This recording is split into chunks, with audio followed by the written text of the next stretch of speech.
right, guys, we're doing something special today. Why? I guess I'll wait until the score guesses, but Beach House. Okay, we Means a lot got to me. episode 28 with Azrael and Aaron. I'm With Chad. Victoria Legrand and Alex Scaly. Actually, no, you'd be the guitarist. I'd be the girl.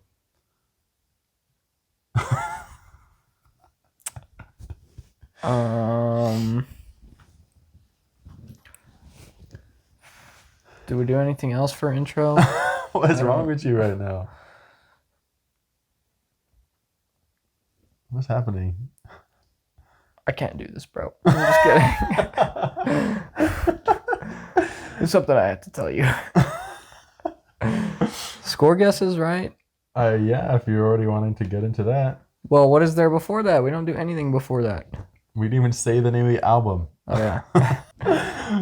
So we're doing Beach House's Bloom. The last album we did was Let It Bloom, and now we're just doing Bloom. We let it bloom by doing Bloom. No, that was a terrible joke. Well, like, Bro. yeah. No, I know. I'm saying, like... Bloom is not my favorite album of theirs, but it is probably their most revered, although not their most popular. Okay. I read similar artifacts. I read similar documents. Score guess. Guess mine, baby. One. I'm just kidding. One. So like 11,000. 110. 110, he says, with a smirk, even though you didn't smirk at all. With a smirk. 110. That's what I'm going with. My guess for you don't like slow, pretty music, generally speaking. But this That's just not true. Oh, you said generally speaking at the end. I guess that can mean you like ambiguous. slow and pretty music, but generally speaking, you don't opt for downtrodden, like melancholy, slow, pretty music. That's girl music, am I right? If it's actually pretty. Well, I unlike this album. Okay, sure. I'm just kidding. I don't know. It's a bit poppy at times too. I mean, the main genre is dream pop. Suffix. Is that the word? Prefix and suffix? Prefix is pre, suffix is after. I was thinking like Suffolk. Isn't there a town? No, I'm thinking of Suffolk. That's a town in the UK. Anyways, suffix Love that is town. pop. Oh. So obviously there's going to be some pop tinges in here. So I don't think you're going to dislike it as much as in Rainbows because that had a pretentiousness to it that you didn't like. I might give it a... It's probably accurate, but I don't know how to constitute that in the numbers. 40. I don't know. It's like, this is there. But I mean, it's not. I just don't see how it's hateable. It's just in one. Yeah. If anything, it's in one ear out the other because it's not eventful. So let me just say this: you guessed 110. Yep. I don't know if you know this, but Beach House is my favorite modern band, and modern being 21st century. 20. Well, they were mainly active in the 2010s, so I guess I'll change that. Modern being 2010s and up. So, yeah, this band means a lot to me. Okay. Someone came in my room and took my beer. Let's do the artist's background before you go off the rails. First time hearing? Oh, yeah, I forgot about that part. First time hearing Bloom. Man, that was years ago. So I started off with Depression Cherry, which I made the right choice by doing that. And then I continued on from there. Generally, this is kind of weird, and I don't recommend. Well, I don't know. It worked for me, so maybe it works for you. But if I find an album I really like, I don't dig through the discography in order from oldest to newest or newest to oldest. I usually go from the album I heard. So I'll do the album after the album I liked and then the album before that, and then the album after, and then the album before, and then I'll just kind of, it's like a ripple. Way too linear. That's what I'm saying. That's how you think. Way too linear thinking. No, linear. I just start picking shit out. Linear would be. No, you have like a logical process. Yeah, I just start picking things out. Album I really like. Whatever is there. Why? You know? But I don't. Why wouldn't I? Because you might miss stuff. I end up listening to everything though.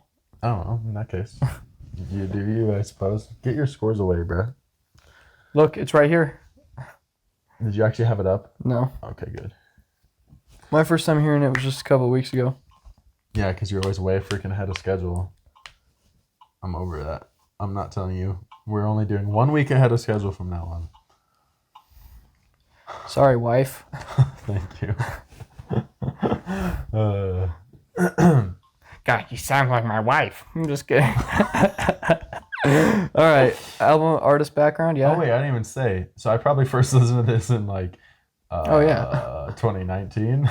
Wait, actually, let me see on my score.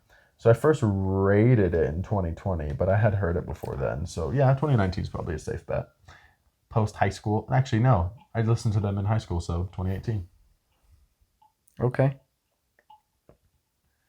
Yeah, because it was during the era. Oh, yeah. I remember I had this weird phase where I was into like indie, like heavy into like Radio Mirror Park-esque music.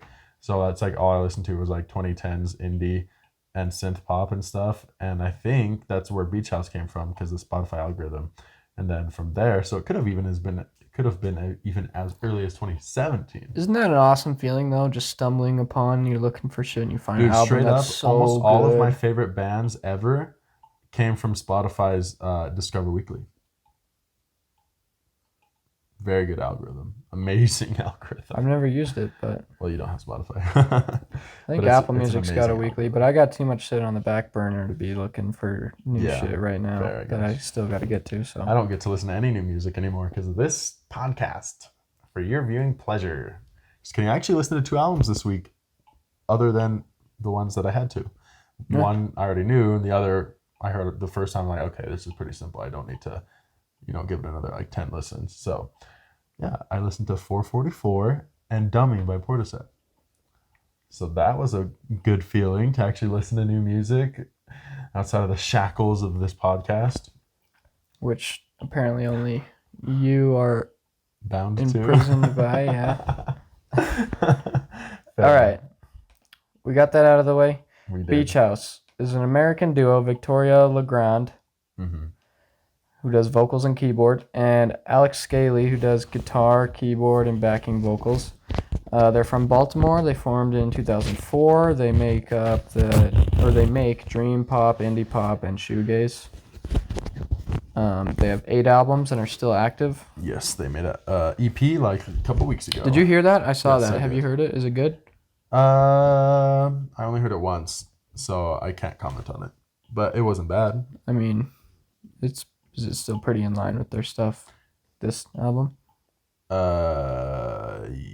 Yes. No. Depends. Okay. If you're not a Beach House guy, then yes. But if you know the nuances of the band, then no. Like, I wouldn't say that it is, but sure, the layman probably would, yeah. Okay. They formed after both graduating college in 2004, and they kind of met in an indie rock scene, and they kind of just started making music from there. But it's kind of crazy. They keep their personal life very private, but as far as anyone knows, they are not like dating or anything. Like, they are making love songs together. Yeah. They are a single man and a single woman making love songs together. That's not surprising. I think it is pretty weird. Most people have assumed. In that I always sort of assumed scene, that they were, I feel like that's pretty common. I always assumed that they were a couple, but nope, they never have dated, according to them. I think she's commented on it because a lot of people have asked. She said something about like, well, like, our love is for the music, not like necessarily for each other in a romantic sense, right? But I really think. And the guy's like, no, I think it's the other way around. I'm just kidding. I think it's the other way around because, let's be honest, guys are kind of desperate cretins and It's so they'll do cringe, dude, anything when with- you see to a just guy who about any likes a girl, dude. It's so cringe. If So I'm they're just like saying- wholesome and like, I don't know, but the crowd I hang around with, Oh no. when there Yeah. starts being one girl Simping. around, it's just so cringe. Yeah. Like how their behavior changes. Exactly, like men are very easy to what's the word, wrangle. So I feel like if she liked him and he liked her back, they would be a thing. But I feel like he has to not like her, because guys would really like, if you're desperate enough, you'd have sex with your cat. You know what I mean? So Where did that come from? you've said it before. Yeah, but Men are We weren't desperate talking- and easy to like. Yeah. It's not hard to. If the guy, if the girl, if she liked him, then it would have happened. So, but she doesn't like him. I think I don't know. Who cares? Whatever. It's like girl gossip. Yeah. I remember I read something on it because I was curious, but it was like a year ago, so I don't remember it. So I'm trying to recombobulate it, but it's properly discombobulated. As all things So like should I be. heard that like she like No. They mostly play programmed drums, steel Yes, guitar, very and iconic organ. sound. Keep going. I'm digging into the gossip. By 2010, major artists were seen at their shows, such as Jay-Z and Beyonce. The band has scored. Jay-Z and Beyonce went to a beach house show. That's so freaking sick, dude. That is so sick. They've scored films and like scored festival music as well. Brian Wilson was a major influence for them. Let's go. The band has been sampled by Kendrick, The Weeknd, Kendrick? Money Trees Excuse me? has sampled it. When? Look it up. What do you mean when? In Money Trees? Like when in Money Trees? Oh, I don't know. I haven't heard all Beach I know House stuff, freaking so I couldn't Kendrick pick it out. But sampled Hiatus Coyote, and that Kendrick listens to Beach House, bro. That made my day, bro. That is so sick. what do you want? Kendrick to have your real babies or recognizes something? Real. That's all I'm saying. Real recognizes real. Okay, you might as well have him musical sign your tits. soulmates? It's a lot harder to find a musical partner than a love partner. I'm very lucky he's my musical partner. I could never have predicted it. Continues to grow. Hopefully we won't get sick of each other laughs. She likes him, bro. She totally likes him. She's crushing, bro. I don't give a fuck. They're known for their visual stimulating shows. The band has been known to surmount difficulties due to taking too much MDMA. Wait, what? Really? They're hella drug addicts for MDMA. I did not know any of this. What is MDMA again? It's one of the party like rave Molly, drugs, yeah. right? Yeah. Like ecstasy, yeah. Well, I will say that this music makes me feel a form of ecstasy. This music on Molly would. Okay, anyways. Recording release. So, Bloom is their fourth studio album. It was recorded in 2011 over 7 weeks in Texas and Baltimore, and it was released on May 15th, 2012. 2012. So, 2010s. Classified as dream pop, but that does not do it justice, in my opinion. It's got so many nuanced genres hidden away in like the corners of the songs, in my opinion, that okay, you can't I just like say, that. "Oh, it's dream pop." Right. Dream pop is pretty. There's a lot of. That's a pretty broad brush. Yeah, reviews range from like a yellowy gold, like a darker yellow, to like a brighter red. Not like a deep red, but like a little orangey or red, right? Good. A couple supplementary nobodies were involved in small parts besides Legrand and Scaly. I like the respect you put on their name. Production was done by the band and Chris Cody, who worked with other bands in the scene. So production was done by the band, and Chris Cody, who worked with other bands in the scene, did production, engineering, and mixing. Assistant engineer was Manuel Calderon, who worked with Herbie Hancock. There's my first mention of him since we did him. And First and mastering only. was done by Joe Laporta, who worked with David Bowie, Kid Cudi, The Weeknd, Foo Fighters, Carrie Underwood, Imagine Dragons, Bon Jovi, 21 Savage, Future, Run the So Jewels. just everyone ever. Yeah, a lot of different types. Dude, did you though. know? And that was what assistant. Wait. We're talking about album now at this point, right? Yeah. Let me just yes. interject. Did you know Kanye and them were gonna do a thing together? There's a Instagram picture of Kanye in the studio with the two. I think these guys are pretty respected by mainstream artists.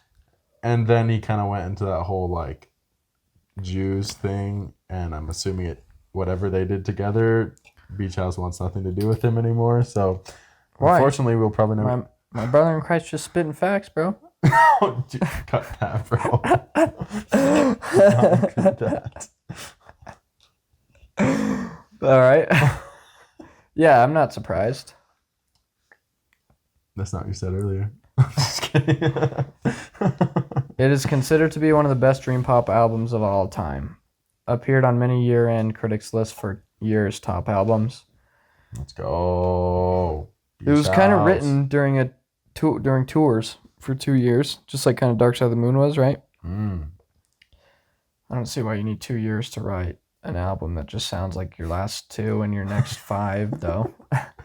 I'm just kidding. I haven't even heard any of their other stuff. I just feel like it can't go much further than what they've done. Some albums are a little more depressed and more spacey and ethereal, like way heavier on the ethereal side. Some are a little more. I mean, the more modern tracks have like a little more of a modern feel to them, in like the beat, Production probably. Yeah, I guess probably that too. Then earlier stuff. That's a production thing. Earlier stuff, I don't really know how to classify it. We'll talk about it later. There's one song on this album that sounds a lot like a song from their first album. Like songs from their first album. Okay. It was mixed at Electric Lady Studios. Do you remember talking about that when we did Wide Awake? Parquet Courts recorded Wide Awake there. Wow, look at that. So it was mixed at that one that Jimi Hendrix. I mean, that makes sense. Commissioned. Electric Ladyland is his album. Yep. Not his best album. I did write stuff for these songs, so. Wow, you wrote stuff. Proud of you. Other than that, that's all I have. This album or this artist isn't super crazy. Like you said, they're private, so I'm sure a lot of stuff is deep within the trenches. Yeah, and I don't dig too far. I mean, we'll have to figure out, bro. We have to figure out their love life. You figure it out. Song for starting with Myth. Track 1. Myth. This track is an amazing opening track, bro. Wow, look at that. I agree. Oh, wait, you just read what I wrote. I'm like, wait, that's word for word what I wrote. So I'll go first, I suppose, since you already started for me. Okay. This is a very quintessentially beach house song, especially during this era of their music. They have, like, in a lot of their songs, they have this, like, metallic clang percussion. Boom, boom, bing. It's like a clang instead of, like, a drum. It sounds like... Instead of a snare? Yeah, it sounds like a metal hitting some piece of metal. It's the same type of clang that Garbage Pail Kids has. Yeah, that's... No, I'm not going to get into that. It's super easily programmable. But it's awesome. I don't know. Most of the time it's programmed into like rim shots or hand claps. But under those categories. Maxwell Silver hammer noise? Anvil? Bing. Yeah, I feel like it is just an anvil getting smacked. Well, theirs was organic. That was a real anvil, right. Which was badass. It's not a programmed drum machine. Trying to not call the noise metallic clang percussion. I'm trying to know what it is. Anvil? Anvil is just a piece of metal. Piece of equipment for forge and blacksmiths. Drum. I don't know, like, what else you would call it. I don't know exactly what you want here. Anvil drum. So the anvil sounding drum. The anvil-esque drumming. Okay, yeah. Very quintessential to Beach House. Sounds great. I love the spacey do-do-do-do-do-do-do-do synths. They're very pretty and delicate synths. Anthemic drums. That's kind of a theme of this album. Is very anthemic, loud drums. Not loud like in a way that's like in your face, but just they're mixed like in a way that sounds very powerful. And of course, Alex Scaly's shoegazy guitar and Victoria's angelic, soft, beautiful vocals. The parts when she says, help me to name it, is so pretty. It gives me chills when I'm listening to it in headphones. So pretty. She has such a beautiful, beautiful voice. The refrain is so beautiful when she gets in that higher vocal registry, as is the slow. And like I said, I guess the chorus is more atmospheric, but it ends in her having a more powerful vocal delivery. She yells the vocals, but it's mixed in a way, it's washed out in a way that still just sounds very beautiful. She holds notes very strong. She has just a very powerful voice. It always gives me chills. The song ends with this very rapidly strummed, washed out shoegazy guitar that pretty much plays along to how Victoria was singing, but without her singing, of course, before cutting sharply back into the little synth intro, and then it fades. And the way it just kind of sharply ends is like always like, I don't know, it's touching for me, because sometimes songs ending sharply kind of just leaves you with that lingering feeling or sound, as opposed to a fade out where it kind of like gives you time to process, okay, the song's ending. I like sharp cutouts. Yeah, I just like it can be really nice. I like to just change it up every now and again, I guess. I described the cliche. song. I don't know what more I could say. It's an amazing song. I don't want to spoil my overall thoughts on the album, but yeah, I'm not going to say it. But this song could move up, and there's not much more room for it to move. That's all I'll say. So it's +2? No. You said this song could move up. If the song could move up, it would go up to a 3. Right. It's not a 3, I'll tell you. It's not a 3. I guess I'll spoil that. Okay, so it's a 2. It could be a 1. No, because you said there's not much more room for it to move up. Well, 2 points isn't that much. It's like 25% more. All right. I just said this song is pretty cathartic. The vocals are super relaxing. The vocal melody is the biggest thing in the song. Yes. And I will just mention now the arpeggios. That's the guitar when he does the... Is that the synth? The guitar. Okay, yeah, that is very pretty. Yeah, I just want to mention now arpeggios. So what does that term mean, so that I know? You used it in Rainbows too. I literally don't know It's the definition. It's like a chord, but a chord you play kind of all at once. Arpeggios, you just pick each note up and down. Oh, okay. Okay, sick. I will mention that now because it will come in later. You don't like arpeggios? I mean, that's not too surprising. I never said that. I mean, in Rainbows, you criticized the Reckoner guitar. I think this song is good. Okay. That gives me hope. That does give me hope for my life. Next song? Next song. Wild. What is wrong with you? I was trying to make it dramatic when you said wild. It was like a clang, but instead it was just like a quick, abrupt, like boom. Yeah. Wild. So when I was writing when this song came on and I had to start writing, I was like, whoa, I have to like gather myself together. This is, in my opinion, one of the most beautiful anthemic tracks of all time. Starting off with You think it's better than Myth? I guess just keep talking. I do.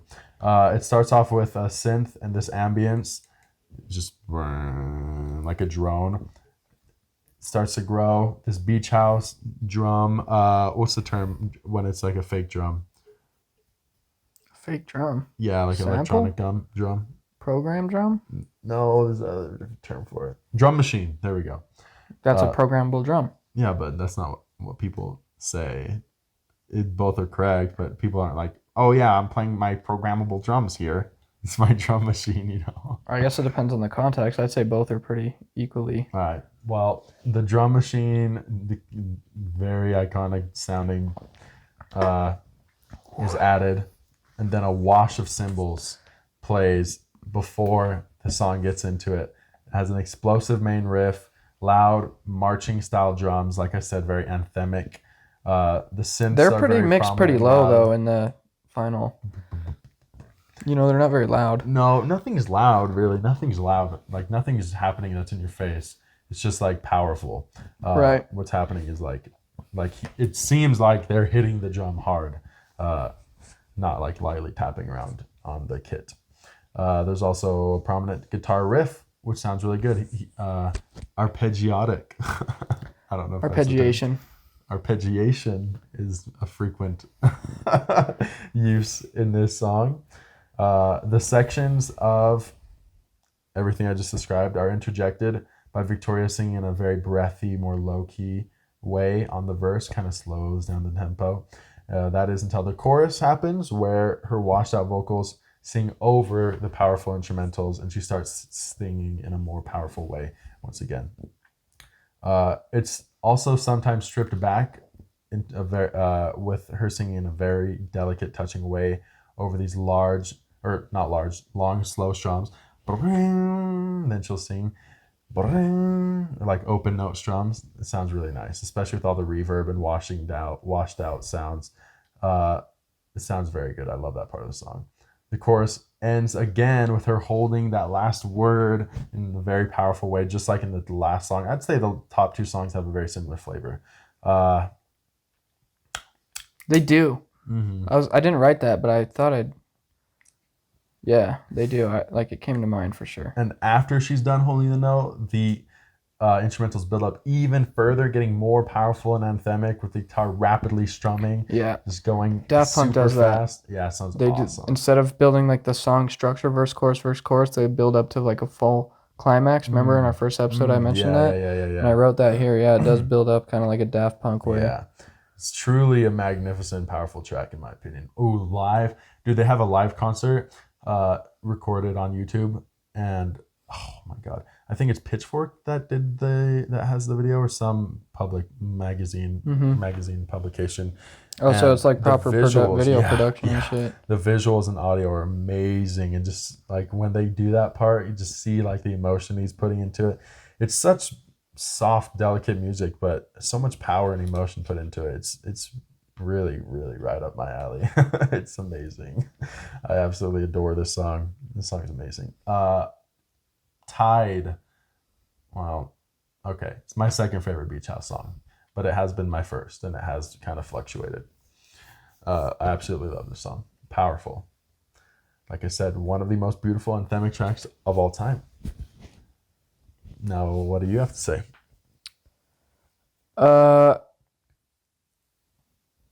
The arpeggiation just gets a little cliche. I know I just said that.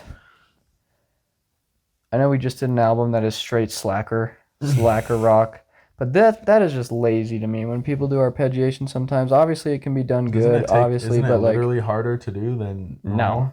No. What I'm trying to say is if you're trying to make good music, like the Black Lips were not trying to make good music. These guys are, and they used arpeggiation like that, and they use it a lot in this album, and it becomes so cliche. I think it's a shoegazy thing. I think it's a dream pop thing. Yeah, that too. And it just, I don't know, it just gets cliche.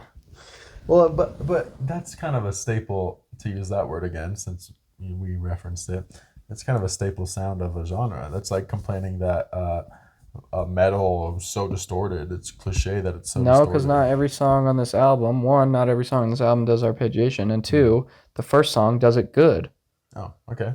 I guess I'm not familiar with the difference. I mean, it's in the arpeggiation. Well, I just think it sounds better. Oh, okay.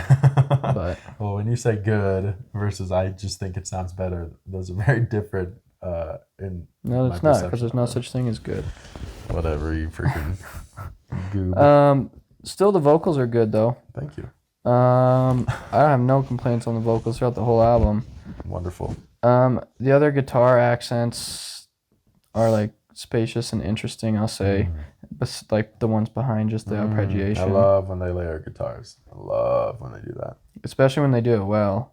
Because when you like layer them together, sometimes it can sound like muddy and shitty, and like one note might cancel out another note, especially if you like put them on the same track. like a lot of like garage rock does. Like they record everything just kind of all at Just, once. yeah, They don't like just layer the like- tracks and mix No. it.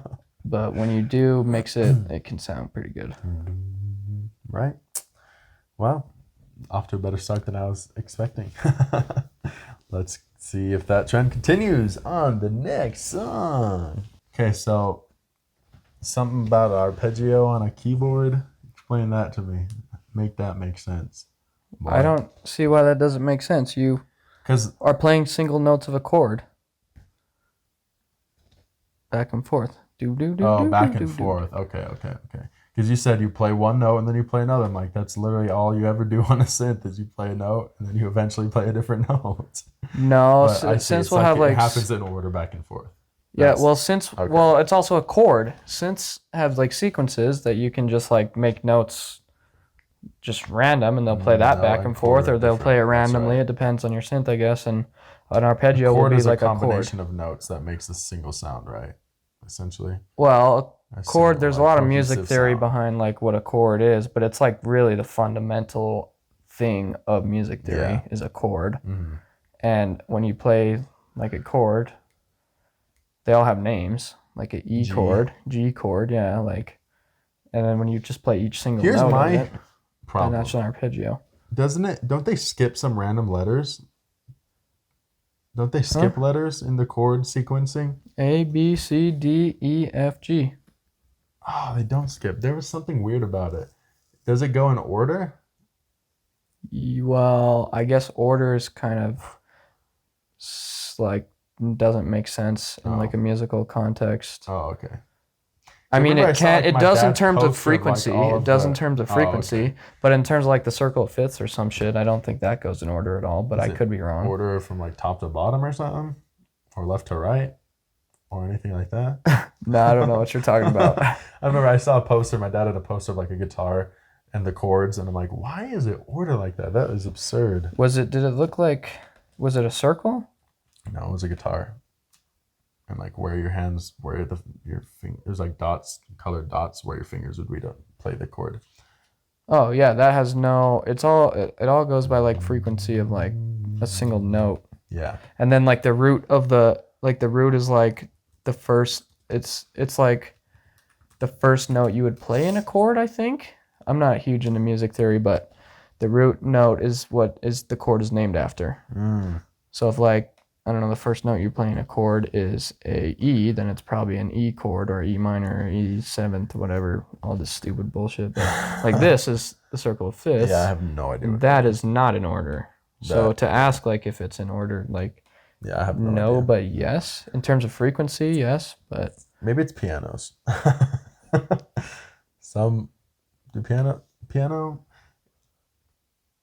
Piano goes like A, B, C, D, E, F, G, and then back to A. Why don't it just go through the whole alphabet? technically piano I think starts at that's what it is. C, I think. Yeah, there we go. That's what it was. It's pianos. It's like right in the middle is a C, and then you can go either left or right, I think.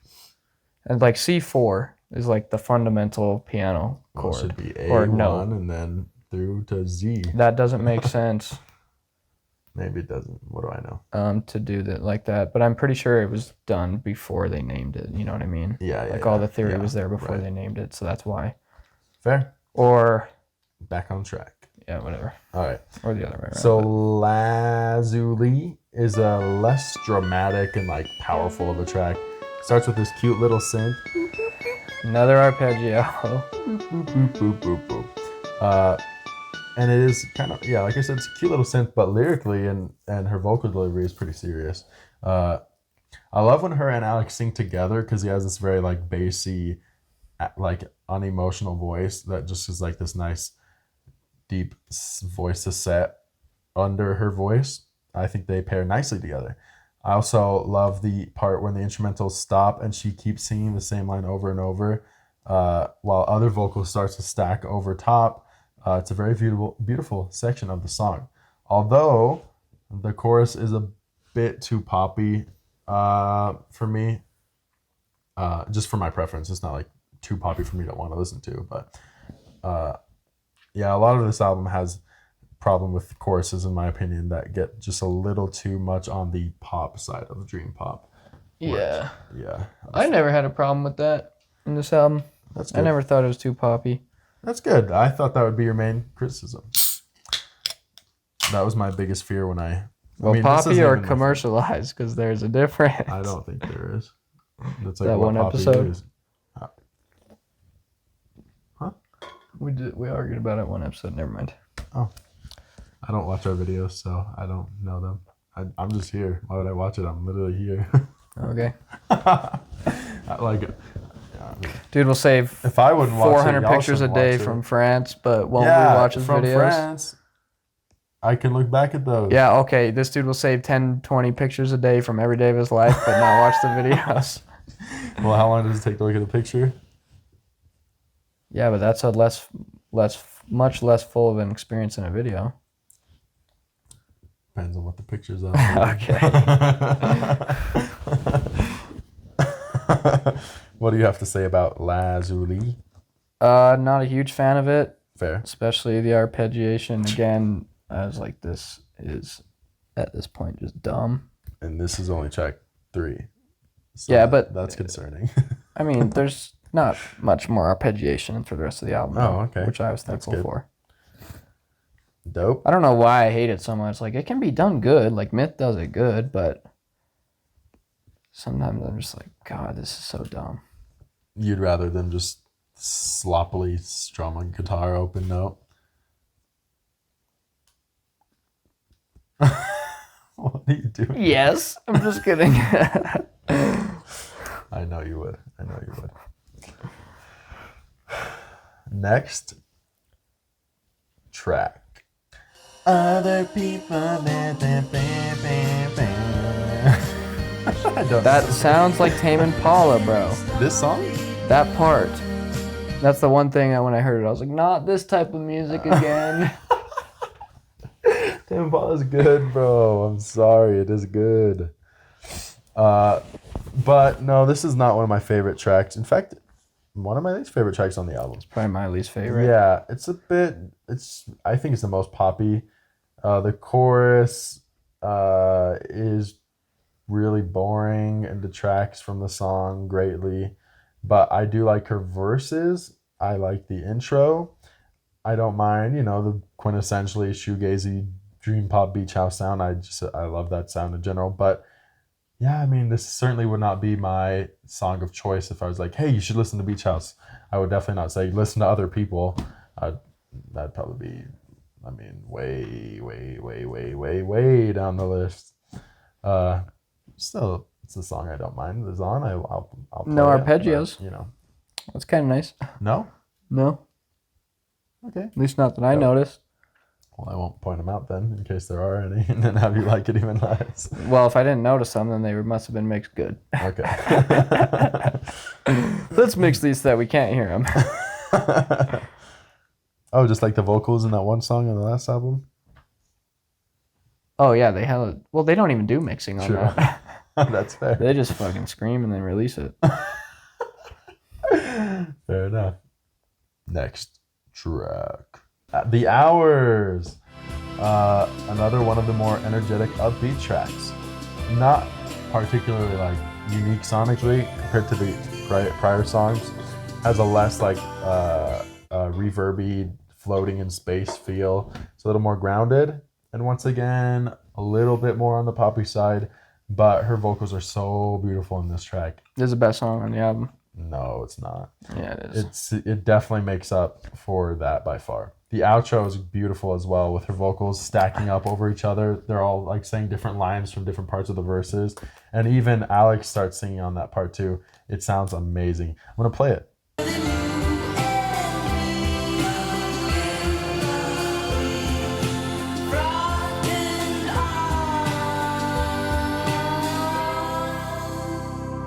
So you can tell it's not as spacey and washed out and reverb. It's a little more, good thing you didn't see that.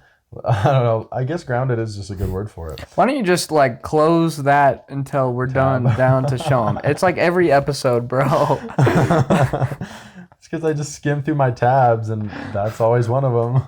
I'll just at least not have it on that album. That's a good idea, eh?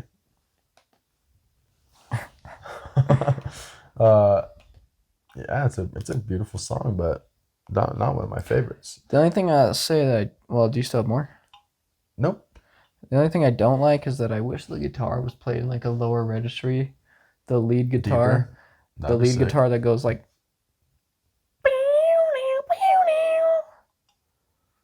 Like that's kind of an annoying sound, but I don't agree with that, but if it was played in a little bit lower, I mean, I wouldn't mind that. I like lower registries then generally better that'd be than pretty higher dope. registries, but yeah. Oh, here's one of the things. Generic drumming that you used to criticize. Oh, it's just got that. I literally do criticize that in the next song. Oh, well, there's more. There's plenty more stuff that you've criticized before. Hold on, is it? But like I said, it can be done I think I already good. did it. No, yeah, I haven't criticized it yet, but I do criticize it because there are. Yeah, there's a couple songs with generic ass drumming. The Hours is one of them. It's got a little bit more to it. Oh, it's got an extra 1 or 2 cymbals. Yeah, it's that are mixed like so low that it's even kind of hard to tell. You're just the guy who Bro, it's literally generic drumming. No, I know, it's not that good. It's good. Oh, it's not. I don't understand how you don't like generic things when sometimes it can be done good. Why this is not one of my favorite tracks. All right, there's other songs. There's other songs that have I get stuff that you don't like before. This is not even close to my favorite. Well, actually, it's my second favorite Beach House album, but this is not even close to my favorite Beach House album in score. I swear, where do I criticize the drumming? Bro, the drumming is good. Even though you don't like generic drumming isn't bad. It can be done good. That was hella generic and was good. Nah, it wasn't good, but it was generic. I'm roasting my own music here. Let's move on. It's because it's not a roast. It's good. It's not. Generic is almost like by virtue when it's not necessarily generic. Yeah, generic. That's like it's almost generic like drumming. That's like an antonym. It's like all the stuff that you hate. What am I saying? It's bad. It's not like raspy vocals, high pitch electronic vocals, auto tune, generic drumming. Those can all be done good. Oh, I thought you were saying that she has raspy vocals. I'm saying auto tune, high pitch electronic vocals, like the what did you say, pipsqueak vocals? Chipmunk vocals, like yeah, it can all be generic and dumb, but it can be done good. Chipmunking is generic, but I see what you're saying. It's way generic in electronic, like EDM. Oh yeah, dubstep. In EDM, absolutely it is. Yes. But like all that's even auto-tune. Animal Collective does auto-tune way good. Like really, generic drumming can be done good, and this song is a good example of that. Well, I'm happy you think that. I just think that's a dumb thing to be criticizing a song for. Other drum patterns you could do instead. Oh yeah, why don't you go play the fucking drums then, huh? And you go play the drums for them. As a little kid, I'd play drums. I had my own drum kit for years. Sick. That's actually kind of sick. Yeah, but they collected dust because I was too nervous to play around people. Because drums are so freaking loud. If you play it, the whole house hears it. So very infrequently was I home alone as a little kid. So very infrequently was I jamming out on the drums. But yeah, I guess I did used to play instrument. Huh, I totally forgot about that. Troublemaker. I wrote the arpeggios are back. Yep. The bass eventually drowns them out a little bit, so it becomes more tolerable. Okay. I don't mind arpeggios at all, so that's not an issue with me. I bet all the music you'd ever make would just be straight arpeggios, bro. I don't know. Probably not straight, but probably a decent chunk. I don't know. Sounds good. Oh, that's the thing. Is tapping on like math rock. That's not arpeggiotic, is it? Tapping on math rock? Like when you tap notes on an electric guitar instead of like... when you're like soloing and tap soloing? Yeah. Well, in math rock, you literally just tap no, that's just like soloing a scale or some Not shit. Not solo. Like that's how they play the whole song. Oh. I don't know. Do they play a chord in a sequence of notes with each note pick? Curious. I mean, no, I can definitely... It could just be a bunch of like hammer-ons. Maybe, I don't even know what that is, so you could be right. Troublemaker, beautiful intro, airy electronic cymbals, a nice synth organ riff, and slow, relaxing guitar play until Victoria starts slowly singing over the top. I absolutely love when she hits the higher notes in the song too, just like I loved it when she did it in the prior songs. It's almost like I have a consistent liking of specific sounds that Like are, a linear thought process, you mean? yeah, that are very seldomly, if ever, contradictory. I know. Unlike you, where from album to album you can say the same thing, literally the same sentence, but in one it's a compliment and in the next it's an insult. It's true. I ain't arguing. I'm just saying, dude. No, this is a great song. Chorus is also pretty powerful with the return of like anthemic drums, which sound a lot better than the drums in the last song. And her singing more loudly in her typically powerful, emotional way, typical to this album. All the energy fades out back into like this how the song started, and the cycle repeats a few more times with layers added into the mix. I think it only happens one more time because it's like the first half, the second half, but the second half has a little more layers added to the mix. Kind of, in a sense, how Currents with each time that a part replays, he adds a little stank to it, just to keep it interesting. And I also like the little Could have fooled me. guitar pass to end the track with. A lot of Scally's little like not necessarily solos, but like when it's more focused in on his guitar playing, he does a good job of making pretty sounds. I would argue that's a solo. Okay. Yeah, it is, I guess. Like a focusing on one. Yeah. But not in the Metallica way. I don't know. Fuck terminology. Fuck semantics. I know what you mean. An Aaron thing to say. I know what you mean.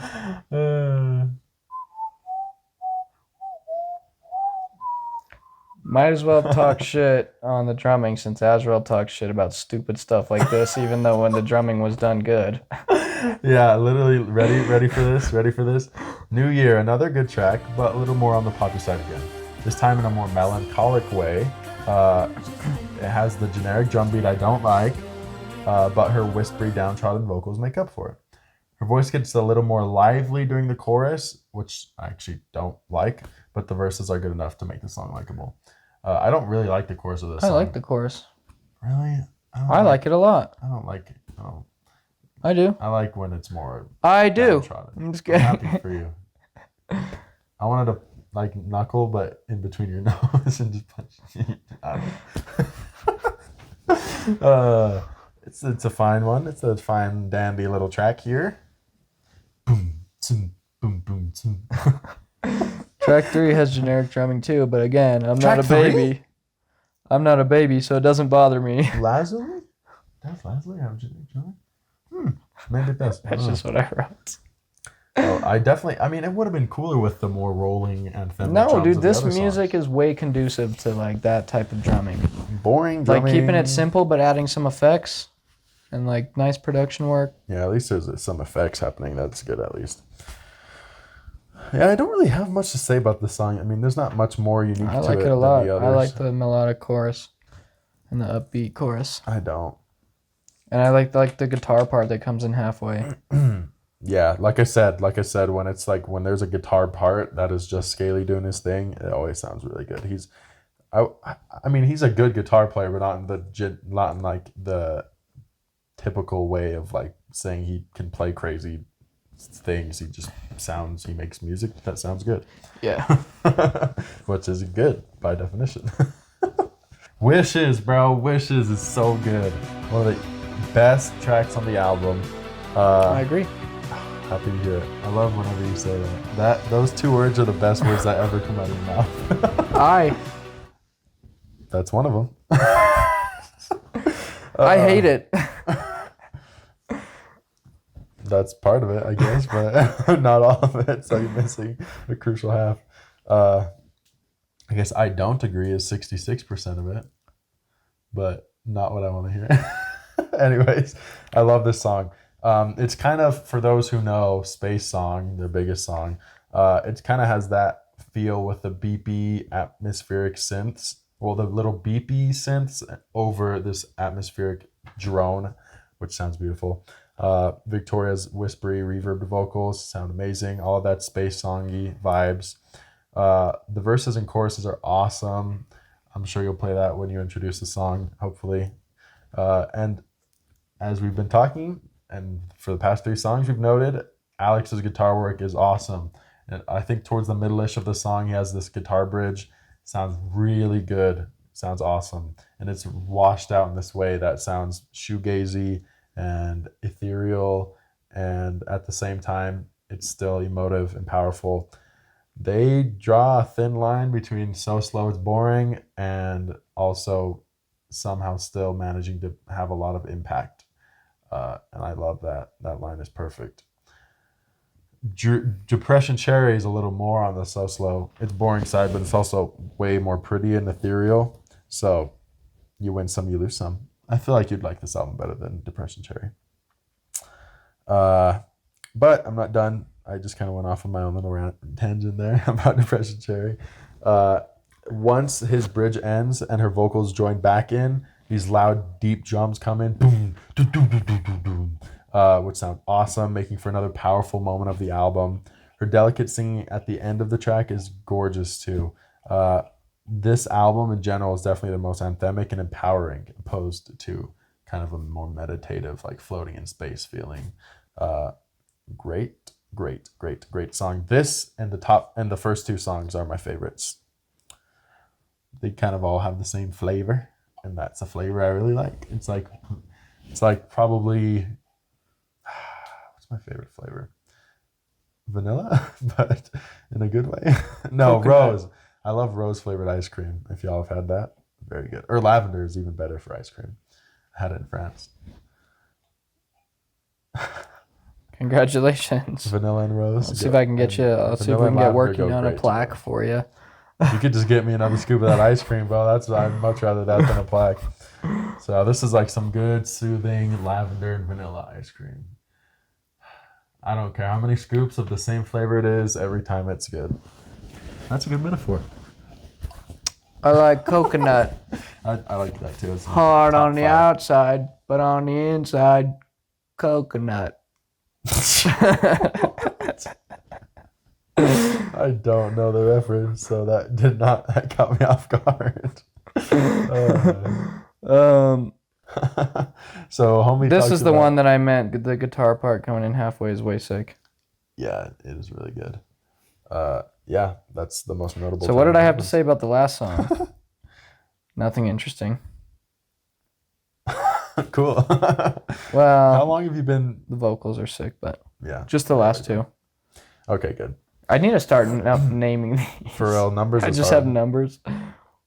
Yeah, you're wrong on the drumming. It's not. No, it's pretty generic sounding to me. I mean, listen to like Daft Punk and then listen to this. No, yeah, I mean, no, like it's not generic. Anything crazy. Listen to literally Black Keys. It's not literally the boom, tsun, boom, boom, tsun. Like, what is that? 1, 2, 3, 4, 5. There's more than 5 before it repeats the cycle. More than 5 hits of the drum kit before you repeat the cycle. Yeah, but it's like the beats. Drumming is beats are hella defined by like drumming, and yeah, that's a very generic beat. Maybe I'm not understanding what beat means, but I'm thinking of. It's like a measure of. Well, it's like time signature stuff. Oh. It's like a measure of. I was thinking of like the length of a bar, or how many beats in a bar, or whatever. The drum machine, rather. No, it's a generic beat.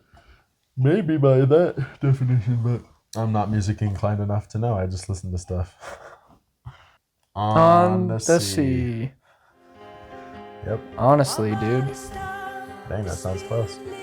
I honestly forgot this song existed until I re-listened to the album. This is like one of the most, I feel like, yeah, or like it is. It's very unique different. songs. Yeah, I agree. It's a cute little wholesome song. It has like acoustic guitar and piano playing and no drumming throughout the whole song. Yeah, no drumming.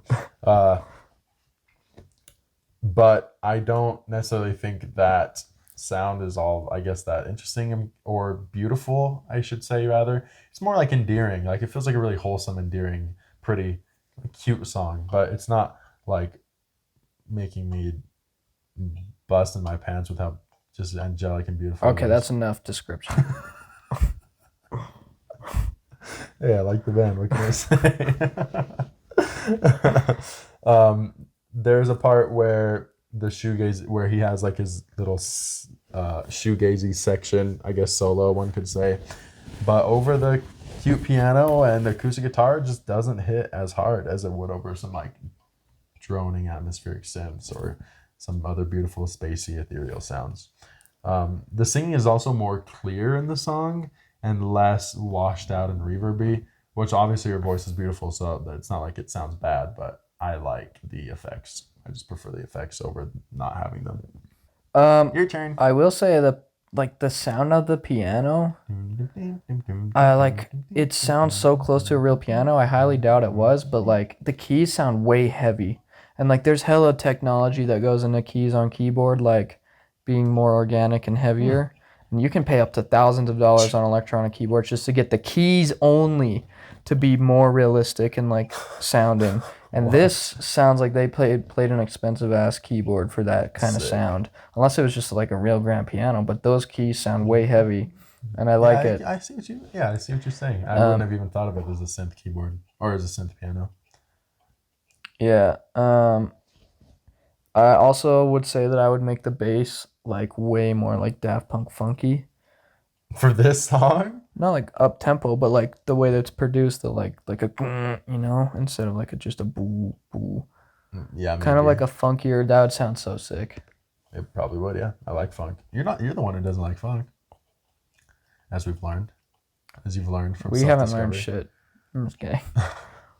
I do like some funk. Funkadelic's way sick. They have hella funk. Unlike Parliament. Parliament sucks. Parliament just doesn't have a good song anywhere. So I'm sorry. But... Hey guys, if you can find a good Parliament song, it's just funny. Like the types of people watching this video do not listen to Parliament. It's just straight up. We really do just bridge every gap or gap every bridge. Is it that? Well, when I'm riding my skateboard, dude, I hella gap every bridge. Nice, bro. That's gnarly. That's pretty fucking rad, huh? Yes, sir. People skate to Beach House, by the way, which is interesting. Yeah, I could see it. Yeah, I mean, I guess with the more anthemic tracks, but skating to like Depression Cherry, that would be difficult unless you're like, if like you scrape your knee and then you're just like crying on the floor and rethinking your life, then it would fit. All right, last track. Am I right? Wink. You're just supposed to wink. You're not supposed to say wink. I'm getting you to wink. I'm telling you to wink. The double wink, bro. That's gonna get all the girls. You can wink at 2 girls at once. That's what I was gonna say. Irene. My grandma. That's her name. Ugh. It's an ugly name. It's German, bro. Come on. It's better than Fugle, bro. Fugle's like the goofiest last name I've ever heard. Fugle's a sick last name. Fugle. Yeah. I like names with like G's that sound crazy. Like Gregory. Gregory's a goofy name, dude, too. That shit's sick. Greg Fugle. Is that of someone in your family? My middle name's Gregory. Greg Fugle. I don't like my first name, Aaron. Gregory's sick, though. It's something. It is something. What else is sick? This song. It's all right. So it's another great quintessentially beach house song sonically. The drumming is a lot more slow and steady. Generic? No, it's just slow. It's not generic. It kind of makes for a more just down tempo and very slow song. It's a very lazy song. There's also 2 guitars happening, which isn't the only time that happens, but what are you doing? Nothing, bro. Just scratching. Okay. Yeah, there's 2 shoegazy guitars. There's like the one that Scaly's seemingly playing, like a lead guitar and a rhythm guitar, essentially. Look at me using music in terms. It makes for a nice layered, lush sound. I love that. That's my number 1 top descriptor of music that I like is lush. The lyrics are very, very, very simple. She says a couple verses and then the rest of the entire song is just her saying, "What is wrong with you right now?" Her saying, I'm lost. Yeah, so something about the verse, something about that, and then She does the verse a couple times, and then for the rest of the song, it's just her saying, "It's a strange paradise." That line over and over and over and over. I mean, to be fair, it has gaps in between, but it is essentially just that for the rest of the song. Very repetitive. Alex sometimes sings along, and backing tracks of her also in like higher registries, more breathy and more beautiful, come in and out as well. The song builds up and gets a little more powerful and emotional sonically with the guitar doing that thing again where it just strums really fast. There's a term for that, right? Tremolo? Is that a thing? What does that mean? Tremolo is like whammy bars and shit. No. What's it called when you just play really fast? Like a single string? Yeah. That sound. I have no idea what you're talking about. Bro, this fool. I know what you're talking about, but Oh, that's but you not don't- like a there's not like a sound. term? That's not like a. Let's name it. Let's name it right now. Does it have a name? Let's name it Fugle. When he fugles that guitar. Yeah, I'm gonna name it that. So I like when he fugles it. It sounds very powerful. There's these crashing cymbals that join into cool, loud, epic drum fills. All while that strange paradise refrain continues. She's still saying it in like a deadpan, slow delivery. It's almost meditative in the way that she just kind of continues saying it amidst all of the loudness going on. It'll be fine. It almost leaves you on a note, like it leaves you with her saying that over and over as the end of the album. It leaves you like in a state to reflect on what that means. And as like all the crashing sounds and you know, she continues to say the phrase, it kind of just leaves you thinking, existential thinking, which is always a cool thing. I love when final tracks leave you with something, either something to gain or something to think about, or it like answers the problem of the or story rather of the album, like the Pimp Butterfly does the thing with Tupac at the end, like that kind of wraps everything up like in a really fascinating way. So To Pimp a Butterfly does it way better. No, yeah, I mean, To Pimp Butterfly, that closing track's like one of the best songs ever, like literally ever. But this is also a great closing track. So that's it, isn't it? So I guess, I mean, I've been pretty stupid about it, but there's a bonus track. Because streaming is stupid and dumb, on Spotify, this is literally just like a 17-minute song. Irene is just 17 minutes, and like half of the song is just dead air. I hate that streaming services do this because with a CD, it's a little bit more of like an experience, right? Like you play the CD, you know, there's artwork. It's like there's things to it. It's not just purely about the music. It's You're 100% right right now, but what are you about to say next? Well, so with the CD, like you play it, you're done with it. So for it to have like this hidden track is cool. That's like part of the experience. But with streaming, you're not looking for that experience. You just literally want to hear the songs. So I don't want that 6 minutes of dead air. I just want to hear the next song. It's much more of like you'd have the 6 minutes of dead air on a CD. Right, but it's fun. It's like it's like a bonus little treat. I don't want little treats. I just want to listen to the songs on freaking streaming. It sounds like you created your own problem then. Because you're like, I just want to get to the next one, and streaming won't let me do that. Yeah, that sucks. Like I'm using streaming to get to the next song, and streaming won't let me do that. But CD's okay. Well, in a CD, like having a bonus song is a fun thing. But I know the song exists. In the age of streaming, we know that song is there. I just want to listen to the song. Like, let's say, for example, I hated Irene. Oh, I see what you're saying. If I want to just listen to the next song, I should just. So you're saying if I really wanted to hear the bonus, then I would go listen to the CD. But I'm on streaming to get through each song. Kinda, yeah. Just like when this came out in 2012, no one knew that bonus song existed. So when it just came on after 6 minutes of silence, it was like, oh, there's more songs. Like, that's cool. But I mean, that's a pretty common thing for people to do. Right, but the magic is over in the streaming age. I just want to hear the songs. Like with the internet, like you can't do why is it over though? Anymore. You can't do bonus or secret songs anymore. Like if there's a bonus track, I that's just gonna don't be get why it's immediately over. it's The magic of it is over. because It'd be the things same get thing though. immediately spoiled. It's because I'm not gonna sit through on Spotify 6 minutes of silence. I'm gonna But be you do listening that on with my a headphones. CD? No, because you think it's over, so you just go about your life, and then it starts playing out of nowhere. You're like, Why? whoa! But why can't you do that on a phone too? Streaming. Because when music finishes on streaming, I then go to the next thing. I'm not. Why letting wouldn't it you play. eject the CD and then go to Some the people next do, thing? and then you don't get the bonus song. That's what's cool about it. That's what's cool about the bonus song. There's some that are like freaking 30 minutes to an hour. So are you saying you're more likely to not eject a CD than you are to get to it? Yes, absolutely, 100%. 100%. Because you play like you sit on. But that's it, just for think you on it. though. No, I think that's across the board. Dude, no one on streaming is gonna listen to those 6 minutes. I did today at work. You just sat there for 6 minutes. Not. I mean, I was anything? working, so I didn't really notice, and then it came on, and I was like, "Oh shit!" Just randomly without me pressing a button. That's cool. That's cool. But I just think it's dumb. Like, let's say I hated Irene and I loved Wherever You Go. That would be so annoying. Wherever You Go is the next track. We're arguing about it. I just think it should be separate. It's like, ugh, I hate it. I hate that. It's so annoying. Like, imagine, and we talked about this in Nirvana. Imagine I if think it Endless should Nameless still be there.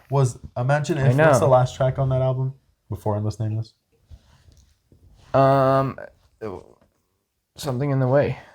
Dude, imagine if Something in the Way was like a 30-minute song with 10 minutes of silence and then Endless Nameless, bro. That'd be horrible. It was when it came out on CD. I know, but this is the streaming age. We just listen to songs. We don't do the experience part. We just do the songs. I just want to listen to the songs. Says you. I do the experience. Why not, right? I mean, what does that even mean? Listening to 6 minutes of silence. Like I do that CD, often. Like there's a booklet to look through. There's like the lyrics to read. It's like more. No, like it is definitely thing. having a physical copy is definitely way more.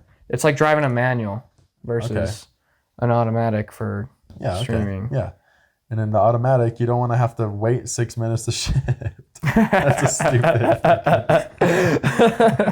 I knew that was dumb as I said. I started laughing. All right. Let's just play this song.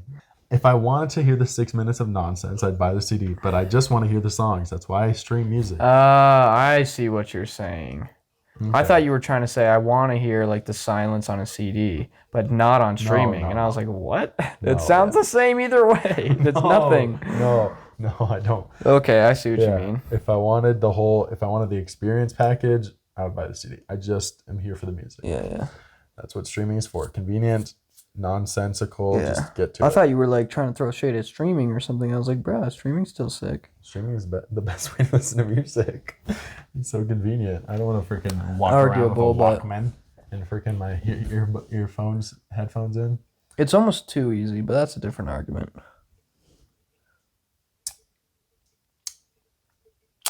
All right, Wherever You Go, the secret bonus track.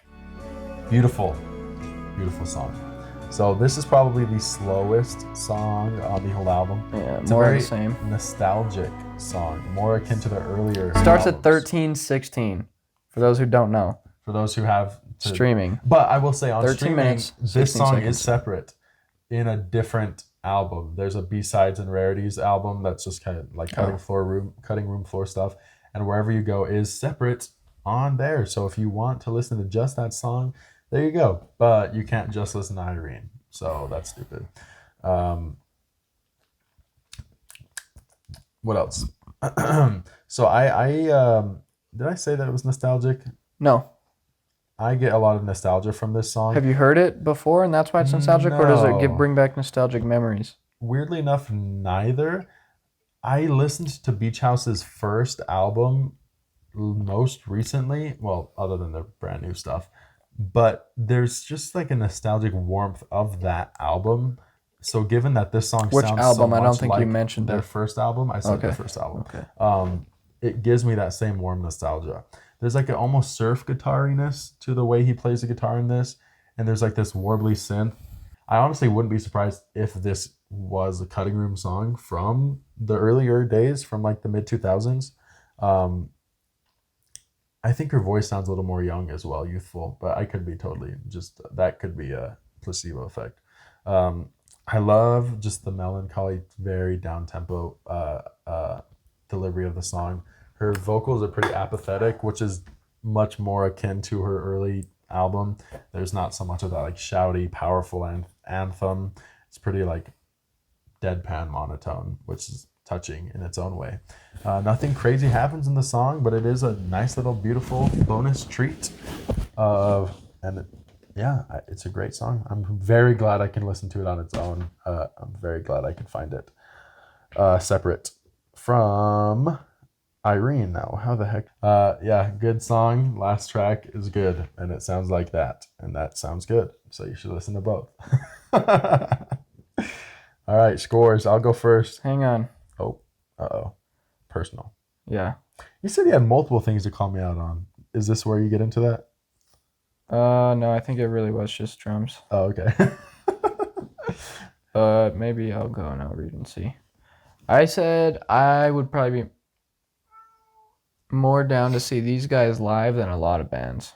Yo, dude, This would be a live good show, yeah. Beautiful.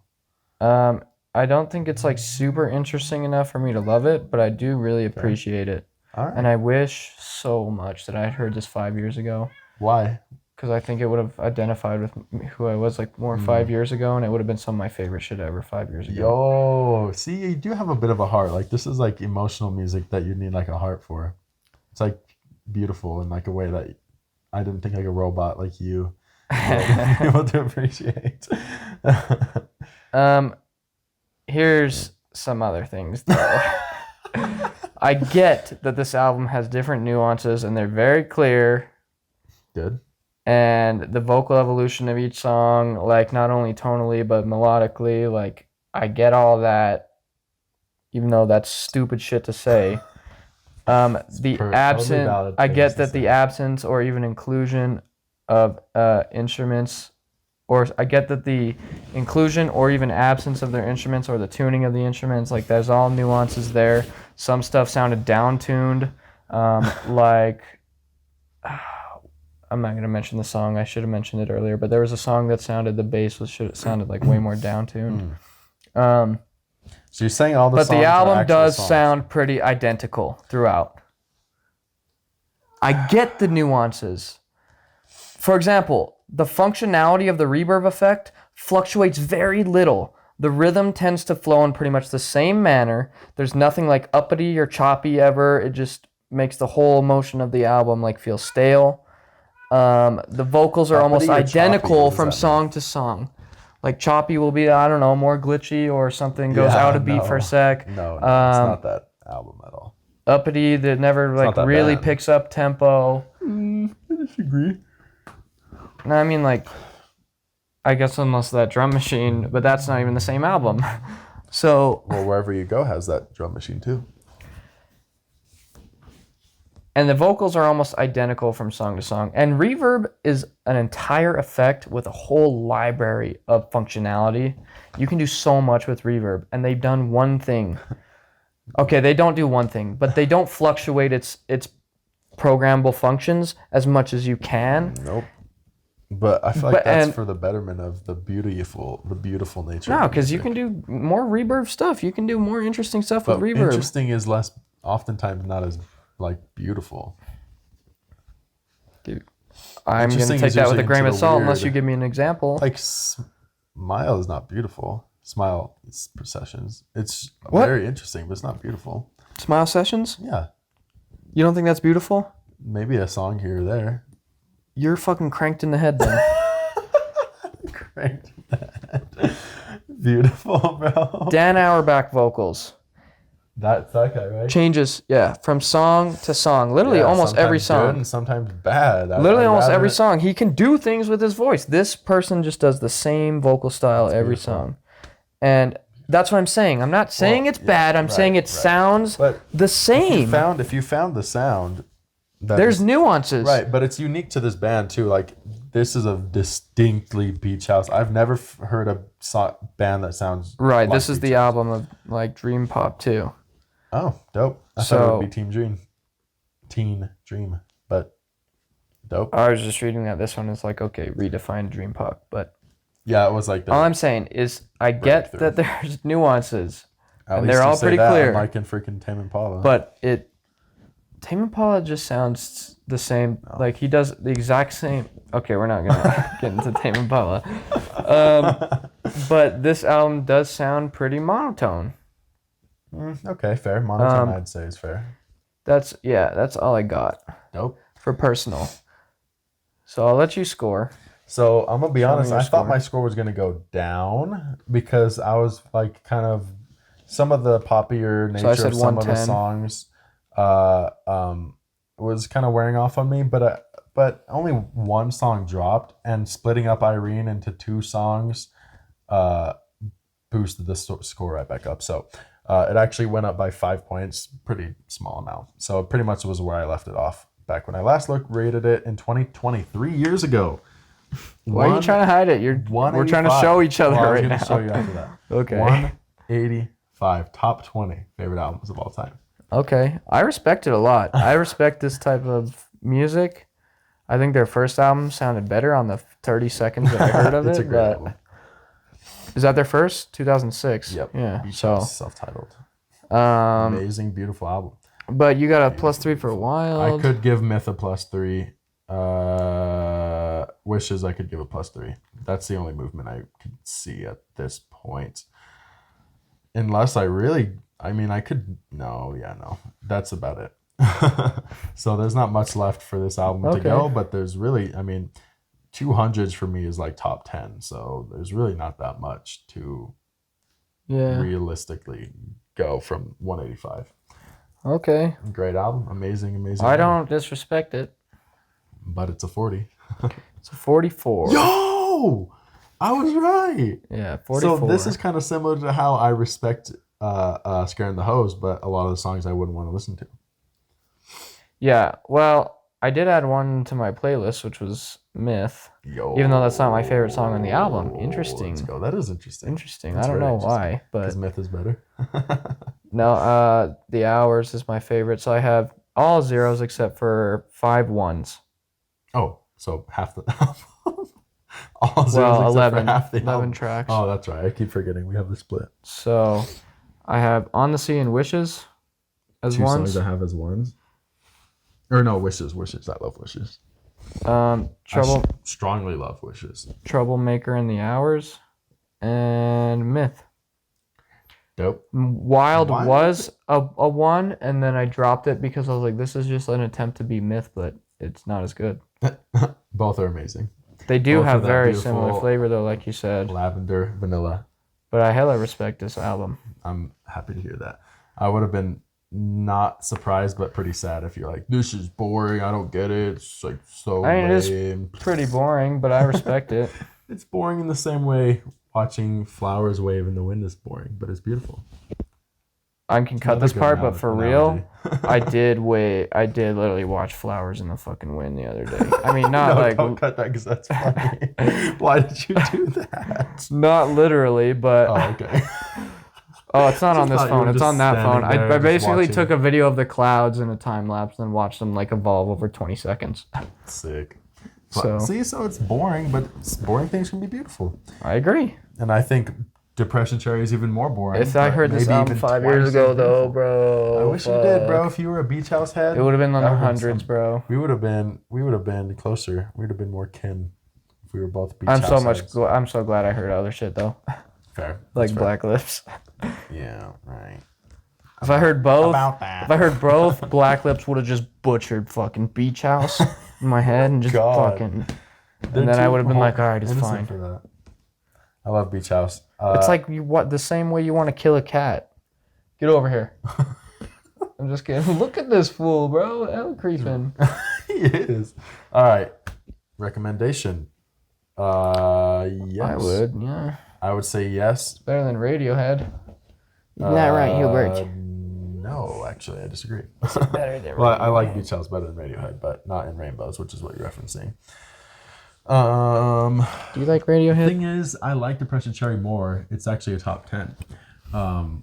But it is a bit slower, so you just kind of take that as you wish. I mean, if you like slow music, ambient ethereal music, then do Depression Cherry 100%. But if you think that sounds boring, then Bloom is the one for you. In fact, they get a little Bloom ba doo ba get a doo. little heavier or faster as the albums go on. Come on. So you might even end up liking 7, their 2018 release, the most. Has the most like bangers, which Beach House bangers that that's not it's not that crazy. But Lemon Glow, listen to Lemon Glow, Wild, and Beyond Love. Those are each from those 3 aforementioned albums. Whichever one speaks to you the most, then go through that album. Boom. All right. And as far as what I have to say for recommendations, I would recommend it. Oh, that's it. Dope.